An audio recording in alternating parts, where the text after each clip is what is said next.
My Italian therapy is the place you want to be. My Italian therapy with Gina Fiore. With Gina Fiore. With Gina Fiore. With Gina Fiore.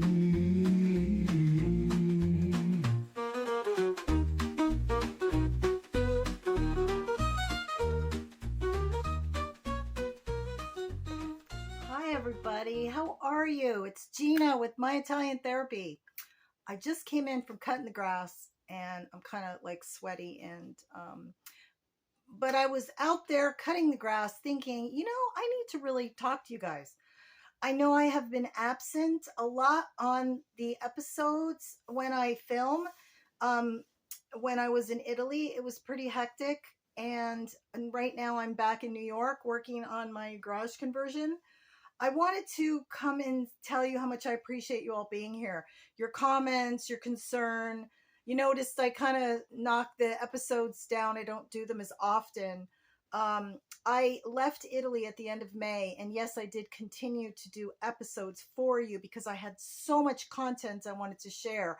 The beach and the properties, and just finishing up things in the flat. And it was extremely busy. Um, I wanted to also answer some questions and explain my short time in Italy. I was in Portugal prior to being in Italy, and I bought property there that I hadn't been on either. And after 5 weeks in Portugal, I decided it wasn't for me. So I packed everything up and I decided I was going to sell my land, my caravan, and my Suzuki. And in since then, I can't go back till October, but and to sell the property in Portugal and then come back to Italy. But um, it's been so busy, and I realize a lot of times I'm moving too fast, and I'm filming, and it's hard to watch. I'm not a filmmaker. I didn't set out on this channel to really do this. I started this channel to share my book, My Italian Therapy, about my cancer journey since 1997 with you. And I needed to start somewhere. So I began doing renovation videos on my property that I bought in 2021 that I restored for 4 years. Because I'm not a filmmaker, I am not a social media person. I don't really have background in all of these things. So this was a new modality for me. So the last year and a half I was practicing. It was a huge, huge learning curve, and it was very challenging. It still is. And actually, I did find the camera stabilizer when I returned to New York, and so my filming should be a little bit better, but I probably won't ever be going slow enough for some of you, because do you know how much time it takes to make like a movie with people that do filming? I don't have time like that. I'm taking you along, and it's zip, zip, zip, because if I didn't do that, I'd never get anything done. And I'm not getting paid to be a filmmaker for my work. I restore properties, and it's extremely busy, and I'm usually balancing everything and coordinating everything.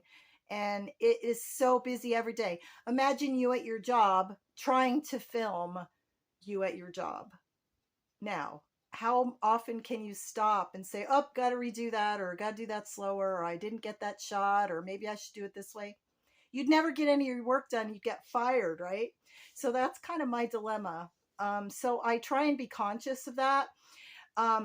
But back to being in Italy until just recently, until today, which in reality, I've been back like 6 weeks, something like that, because it's like the first couple days of August now. I just wanted to share the beach and the shopping and the flat and leaving and enjoying and all that, and just continue until I actually got to New York and was able to catch my breath, which I still have not done to this day, because I'm going to tell you in a minute why. So here's the deal. In 2021, I moved from Texas Hill Country. I was there for throughout COVID in my RV, right where all those horrible floods were. I decided Texas wasn't for me. I was only there 18 months. My surgeon's down there. I thought it would be a good idea to be closer to Mexico and be closer to my surgeon in San Antonio. But ultimately, I decided that wasn't a great idea. And so I decided to move to the East Coast again and be closer to my family because I left in 1981. So instead of going to New Jersey where my family was, I moved to upstate New York. And that was kind of a trip and trying to decide where to go because I'd only been up here once. Um, so long story short, I found a town. I bought an old house for $50,000. That was 4,000 square feet. It was built in 1857. And I saw the potential. I see potential in everything, as you can see, looking at Italian properties. I know kind of what I'm looking for when I'm looking. And until I find it and I have that vision, I just don't venture. So I bought this property and I sectioned it off into 4 sections and I restored it. I did gardens on the outside. I put in a parking lot and I made 4 apartments, 4 living spaces. So I got an offer on that while I was in Europe. So the short period of time in Europe was basically about going to Portugal, getting the lay of the land, trying to figure out what to do. And ultimately, I decided I just don't want to be there. Going to Italy to a place I'd never been in Abruzzo. I'd never been to the town. I didn't see the flat and making it livable and getting my bearings. It was kind of like a recon trip. I wasn't moving. And at the time, my plan was to spend half the time in Portugal because I was going to get my residency through Portugal and go to Italy, however long Portugal would let me, in order to get um, my residency. You have to stay over a certain period of time. So I can't remember exactly what that was, but so ultimately, after I got situated, I was going to go back and forth. So after I decided not to do Portugal, I was struggling with getting my Italian residency, but it is a challenging thing, and there's a lot of taxes and a lot of income that has to be created, and then you're taxed on that income. So I was still struggling with that. But I was looking at Montenegro because I'd been there before, and it's right across the Adriatic from Abruzzo. I was only in Italy for 5 weeks just to set up my place, clean my place. Let's see what's wrong with it. Oh, the roof leaks. Oh my God, we need to fix the roof. There's no flue in the fireplace. Well, I couldn't deal with that. That basically keeps the air flowing, and I'm not worried about birds getting in. If they haven't at this point, they haven't. But I have somebody check on my place anyway. So it, I was never moving there at that moment. It was never my intention. So my time was short because I planned it that way. And, I just wanted to get my bearings and just shop and get it set up. So when I show up now, I have a place to stay. All I have to do is turn the power on. That was the whole plan at the beginning. I wasn't sure when I was going to be back, in all honesty. Yes, I am going to keep that flat. I am looking at the beach for something that maybe I can rent out in the summertime and only be there in the winter time. I don't know. And like I said, a lot of times I don't know what I'm going to do from one moment to the next. So I can't really always answer your questions. Life happens as you're living it, and that is how I live my life. I don't always make plans beyond a certain point, and they change a lot because they were never carved in stone. It was just an idea, and when the idea doesn't work, I just quickly move on and go, well, that wasn't for me. Let's find something else. And since I've been back in New York, I've closed on my building in Waverly. I finished that. I had several sales, which I will share with you. I still haven't finished the garage conversion, even though I've moved in here. And also, my son is moving down. So I'm selling this garage conversion as soon as I can finish. I'd say in about 30 days, I'll have it listed. And we rented an apartment. So in Corning. So everything changes all the time. And I learned over my life that you can't, you've got to go with the flow. You have to be flexible. You have to compromise. You got to be ready to change and not grasp onto something so hard that you're so attached that you won't let go. Hence Portugal. I researched Portugal for years, and until I was actually there, I didn't realize it wasn't for me. It just isn't for me. It might be for somebody else. It might work out splendidly, but I realized that I'm 62 and I don't want to live off grid by myself on a piece of land. I just don't. And I couldn't seem to make any connections. And as strange as it seems, because of how simple it was in Italy, it was just a breeze, wasn't it? It was fun and positive, and the community embraced me, and everyone was wonderful. It wasn't like that in Portugal for me. There was no, I made no connections, none, not one at all. I had no help at all. I struggled every minute of that time there. So I decided to just let it go, stop while I was still ahead, stop before I eked out any more money because I felt like a human ATM there. So life is a journey and we got to go with the flow and we have to be flexible. And the most important thing is we need to compromise, compromise, compromise, compromise. That's my mantra every day. I want to clarify. I shouldn't say I didn't have any help in Portugal. I didn't have any help with anybody that I didn't have to pay. I found people to help me and, kind of occasionally, but they were all people I paid.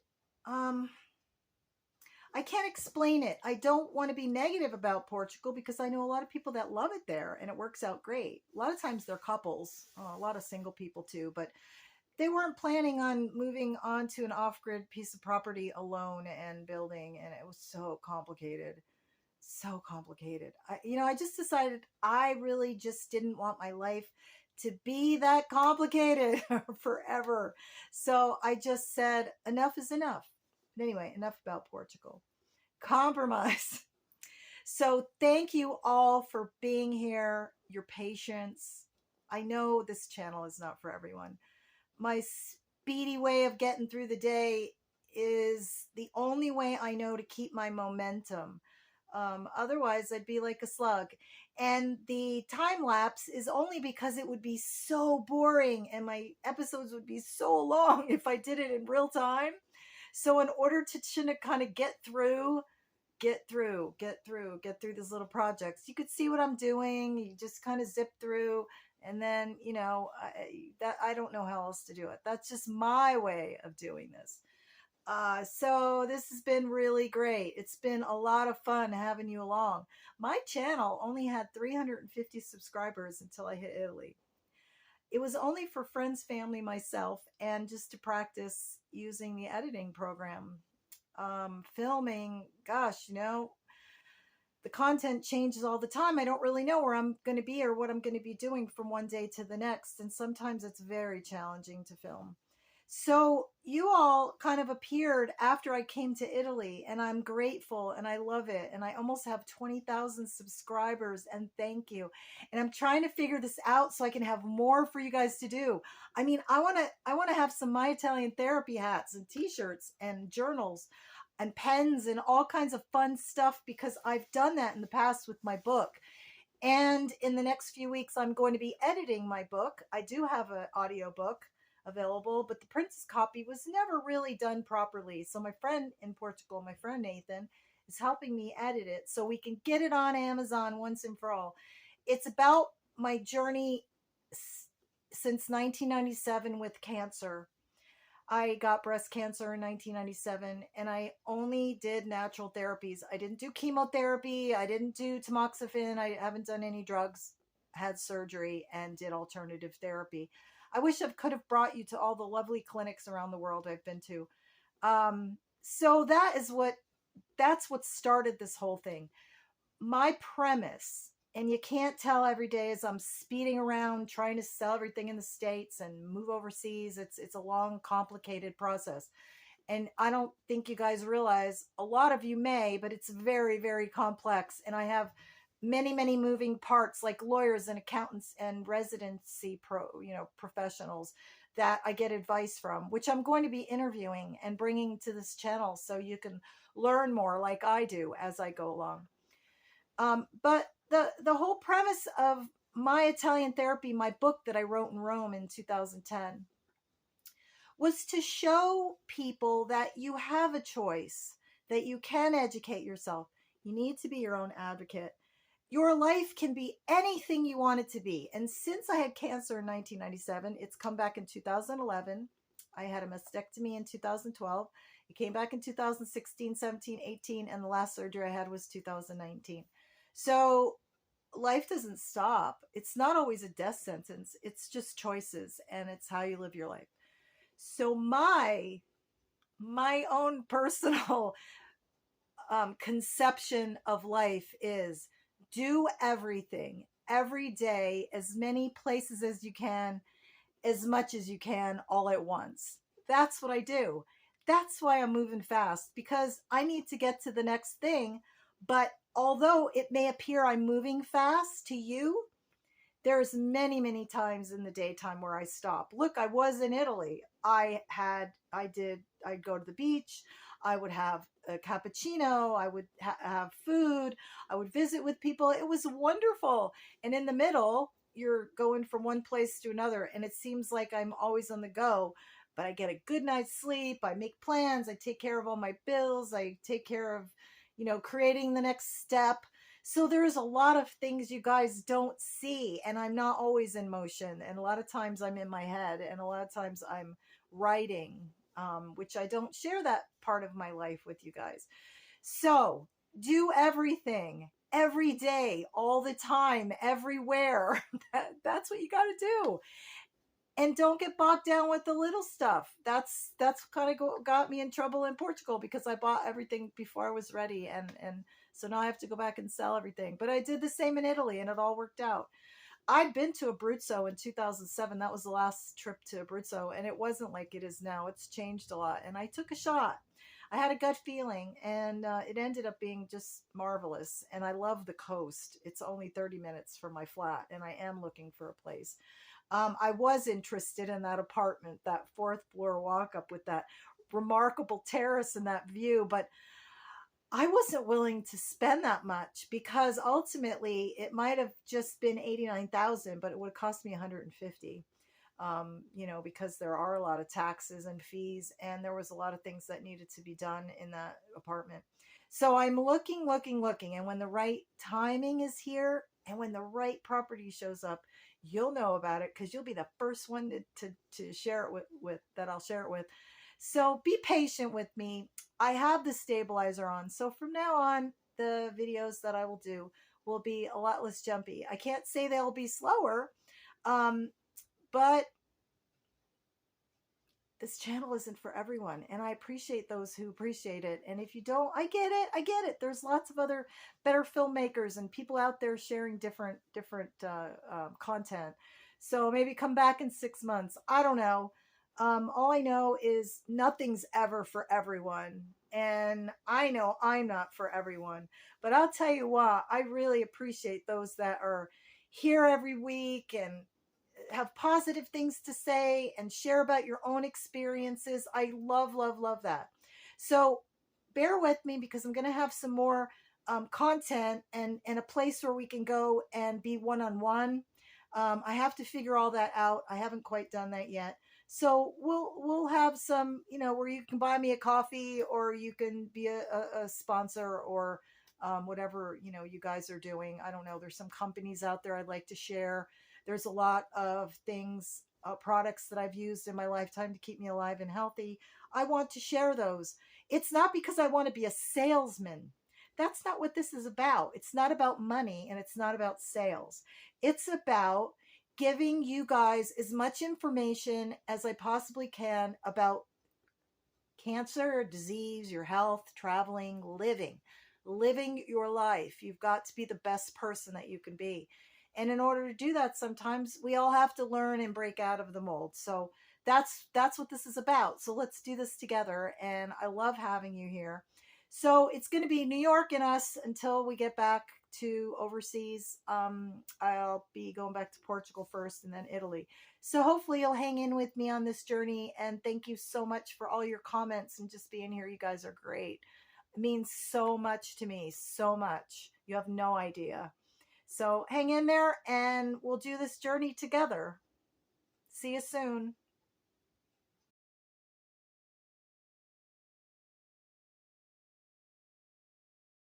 Cutting up some celery. I don't have a tripod right now, so it's only hand holding.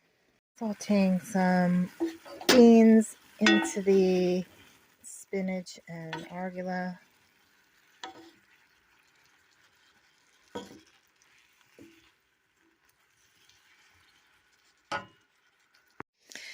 And there's the quartered red potatoes. And 3 large onions. And by the way, all of this is organic. I just bought it. It's mostly fresh and local and organic as I can get it. And I'm going to cook some chicken breasts on parchment paper with salt, pepper, oil, olive oil, and coconut oil, and bake it. The salt is pink Himalayan sea salt that I ground and I keep in my little salt container. And I use cayenne pepper and black pepper. And normally I use a pepper grinder, but I'm moving and so I'm downsizing and I'm getting rid of a lot of things. I don't have as much as I normally do to cook with, so I just do the best I can. So now I will put this in the oven. I put some honey on also, and I do have a local honey source, so I use local organic honey. It's Deb's honey from Waverly, New York. Oh, yummy. The soup's almost done. I've only got like 2 pans and a pot. Actually, 1 medium-sized pot and 1 small pot. That pot is filled to the brim with yummy, fresh, organic soup. Look at that yummy coconut honey chicken.